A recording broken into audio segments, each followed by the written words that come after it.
Hey people, today is Wednesday. It is garbage day. I ate my breakfast. I didn't have sardines this morning. This morning it was egg whites, and I had my vegetable mixture that I make a ton of. And I had some cabbage, some kimchi. The vegetables are like a combination of a lot of vegetables. I make a huge pot of them, and my husband likes it. I'm getting it right with that. You know, he's kind of the one that taught me how to make these huge pots of vegetables, which are kind of like, they look really gross, actually, when he would make it, but they tasted good, and it's kind of like mushy, but I'm okay with mushy. Yeah, I'm not opening up a restaurant. Nobody would come. They have a high failure rate. I'm going to smile right now. Okay, good. Sometimes I have to restart these because I have some of my vegetables in my teeth. Anyway, so I'm sitting here and I'm thinking about things that my father used to tell me. And of course I didn't understand, you know. So I'm a person who grew up, came to adulthood in the 80s, mid 80s.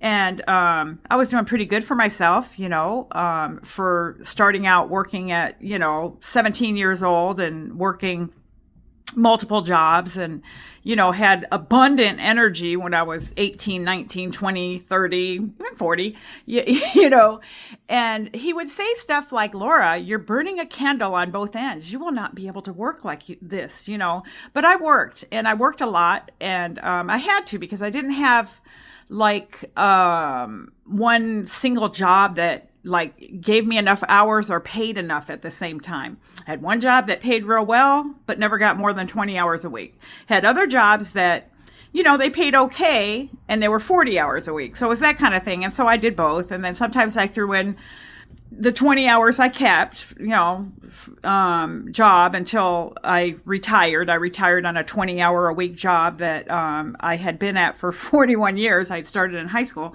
But other jobs in between and throughout it all, and college and all that, was just me working around different, hours. So I see a lot of that stuff happening today, where there's people working multiple jobs. When I did that, it wasn't often seen as much, and I don't know what I was doing, actually. I think I liked, number one, working, and I did like to spend money, but I never spent it traveling or going places. I used to buy a lot of sheets and bedspreads and new towels, and then move a lot. In the community I live in, it was almost like the carpet would get dirty in an apartment. And then it wasn't the cost now, how expensive it is.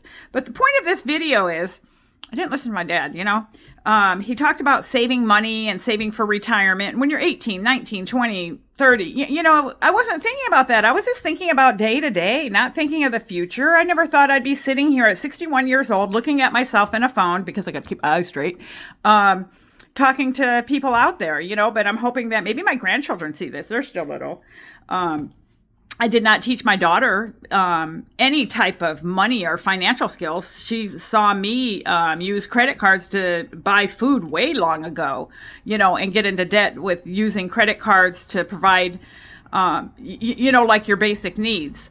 But that's all been I don't have that. I mean, it took a while for me to catch on that it's not wise to go, exchange a car just because you want a new car, that buying a new car is expensive, So I would buy, a car and then trade it in a couple years later. I kind of did it like people lease, but I was buying. And that was just dumb, because then you pay more car insurance, and you pay just the down and all that stuff and the payments, So I learned, kind of slow, it took me a while. But so anyway, back to the point of this video, because there is a point. It just takes me a while to get to it. I'm here trying to plan these bills that come this time of year for my little home that I have. I'm right now in my mom's house. I'm in Northern California. I'm in my mom's house helping her with her life. She is going to be turning 88 soon, and she's doing really well, And rather than put her in a memory care or assisted living place that would be quite expensive and reduce her financial assets, I chose to, somebody's screaming outside. I chose to move here where there's bars on the windows and always weird stuff going out there. But anyway, Yeah, so we're here, my husband and I, and we, it just provides that to me. I can hear her when she's getting up. She's able to take care of her activities of daily living, of getting dressed and bathing and brushing her teeth. She does great, and I cook her meals, and I know that that's been a benefit for me, cooking her meals. Even though I'm not a gourmet cook, her blood work is looking better than ever than what it was before, because she wasn't eating. I mean, she is resistant to eating kind of, to me, food that, is kind of healthy for her. She wants to eat like, I just want vegetables. Like, Mom, you can't live on vegetables, and so her iron counts were real low. And once I switched her up, she's doing good. Anyway, so back to the point of the video. Inflation. I'd always hear inflation, I would think of puffing up a balloon. I'm trying to figure out, because I have these bills that come about, I know they're coming, and yesterday one came, and it has to do with my mobile home / manufactured home. My husband hates when I say that. Okay, it's my little house in the hood. Anyway, we're not selling it, because it's like, we won't have anywhere to live. I am so confused with the cost of how much stuff is going up. So last year, I paid my insurance on the mobile home, and I keep data. I watch data, keep a lot of numbers. When they say math isn't important, or, what do I need math for? I kind of liked math. I wasn't like a mathematician or anything, but I like watching numbers. And last year, I paid $1,322 for my yearly insurance, and I pay it off like when it comes. I don't do the monthly thing. I like to pay stuff off. I like to make sure I have the money and do my best to have it. And then I try to guess what it's going to be next year. Now, I did that when I retired from a job that I had been at, the one that I'd been at 41 years. I retired early to be able to help my mom, and because of great benefits that were available at that point in time for me to, retire. It wasn't one of those like golden handshakes, like get out of here, Laura. It was like I discovered that, wow, I can get some really good benefits if I retire right now. And even though I could still work, those benefits are like locked in. And it seems like a lot of companies and organizations are taking away benefits, where people are working, thinking when they retire, they're going to get certain benefits, and then they change the rules. And I thought, this is like, how can I trust that this is going to be like this 5 years from now? I mean, my plan of working, I was going to work till I couldn't work anymore kind of thing. But then I thought, no, these benefits were too good to pass up. So I retired early. And then I thought, let me help my mom out. This makes sense. So that's what I did. And in doing that, I knew that I'd have to pay the mobile home, rent spot and all that. We're not living in it. We're over here helping Mom and still have that place over there. So in retiring, I looked at the past 20 years of data I had, and I anticipated that I'm good for 5 years. The little pension I got from my job, because I get a monthly pension from it, and would cover the lot rent and water, garbage, and it would keep it there for us to be able to move back in. And that it'd be about 5 years before the cost of living adjustments would catch up. Well, I was wrong, because inflation, it lasted 2 years. So that was off. So back to the property insurance. So the property insurance went up to $1,576 this year, which is an increase of about 19.2%. 19.2%. Now, on the one hand, I guess I can say I'm thankful I have property insurance on it, because a lot of the insurance companies don't want to insure in California because of the high fire dangers and different disasters that happen here, and it just becomes costly, because insurance companies really don't want to pay out. They want your money to give you that sense of security, but living in a mobile home park or manufactured home community, they're trying to call them, is you have to show you have insurance on your property. And plus I would have insurance, that's just me, I insure for stuff. So yeah, so that's an increase, and that's due in November. So it's like I have this calculated of guessing how much stuff is going to be next year, and I have the data for so many years back.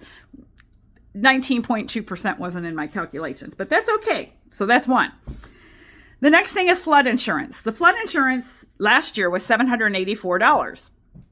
So I'm anticipating that, okay, let's just go up 19.2% with that, And yeah, so maybe it'll be $935 this year. So I've just decided to go 19.2% on everything and then see how much money I have to like scrape up. The earthquake insurance last year was $594. So that would be $114 increase. This is just me projecting stuff. And then property taxes. Yes. I live in don't own land, but there is property tax. A lot of people don't realize that when they changed the homes to manufactured homes in the, I don't know if it was the 70s, they changed it to, I pay property taxes. It's not like a lot compared to what people pay for higher value property. So the property taxes isn't bad. Last year was $524.04. Yes, and 4 cents. Every and counts. Don't think these little charges like, oh, it's only $5 a month, or it's only $99.99. All those little things that you get out there, they're going to add up. Be careful with that. One thing, I see really long lines at Starbucks in a closed up, really bad part of my city. This long line of people getting in a drive-through getting Starbucks. I wish I could sit outside the Starbucks with a little, table and a little pot of coffee. I would get arrested. I would have a better chance of setting up a tent and living there and crapping on the sidewalk than doing that. But anyway, I am very sorry. But this is inflation. And so, yeah, so that's what I'm doing, figuring out the inflation. And how do you do that when you get a certain age, your income doesn't go up? Well, it does. Like, I'm not yet collecting Social Security. I'm going to collect it at 62, though. And so I'm going to you file 3 months before you turn 62. And I'm just going to save it. It's like a lot of people will say, well, I don't need it now. I'd rather have more later. And I did the math on that, and it doesn't even out until you're 85. It's all the same. If you calculate what it is early to, what you would get if you wait till 67 or 70, it all evens out. If I live past 85 years old, or 80, I think it's 80, somewhere around there, it ends up just like, then you start like making a little more money. And I thought, I'll just take this money and then save it, save it and invest it, in certified deposits. I mean, I know it's not, they don't make much money, but they're guaranteed, I was fortunate to have a 401k that my job had, that when I was part of it, they did, they didn't put any money in but it was my contributions, and I figured out that I better start contributing. But yes, so trying to figure everything out in life is hard. So as I sit here in this house of my mom's, and I realize that her taxes, because of Proposition 13, generally do not go up more than 2% a year. There's a cap on it. And that's part of the problem with part of what goes on is Proposition 13, and older, like homes that have increasing value and they don't pay that as much property taxes as if I sold this place. And what the new person is going to pay. And so we've thought about, hey, maybe we should think about buying this place, because it's like, but then it's like, I don't want to live here, but I don't want to live where I'm living at either, over there around the corner, because it's like mobile manufactured home communities are sitting on lots that you don't know the land, and people are getting displaced. So part of me feels like I need to start practicing camping. Yeah, maybe I'll be living in a tent. Which is okay. I am a versatile and adaptable Piscean. I can live anywhere. Well, not anywhere. Anyway, so yeah. So people, make sure you think about inflation as you get older, and that things are going to cost more. I mean, look at eggs. What eggs did. We saw that. We don't expect things like that to happen, but I think we should. Have a few rolls of toilet paper and, cans of beans and a prayer. Peace. Anyway, no. On a serious note, this is serious. Life is not a straight line. There's ups and downs, but in the end, we're all going to be okay. Trust me on that. You can say, Laura, talk softer. Said that. My husband said it. And I don't know where he got it. I saw an ad saying life is not a straight line, but he's like, in the end, it all works out. And I'm like, thinking, absolutely, it works out. And now I got to go visit my guardian angels because they're over there looking at me. And no, I'm not delusional. As long as they don't talk to me, then you're not delusional. Something like that. That's what I was told. What did they say to you, Laura? Nothing. Bye-bye.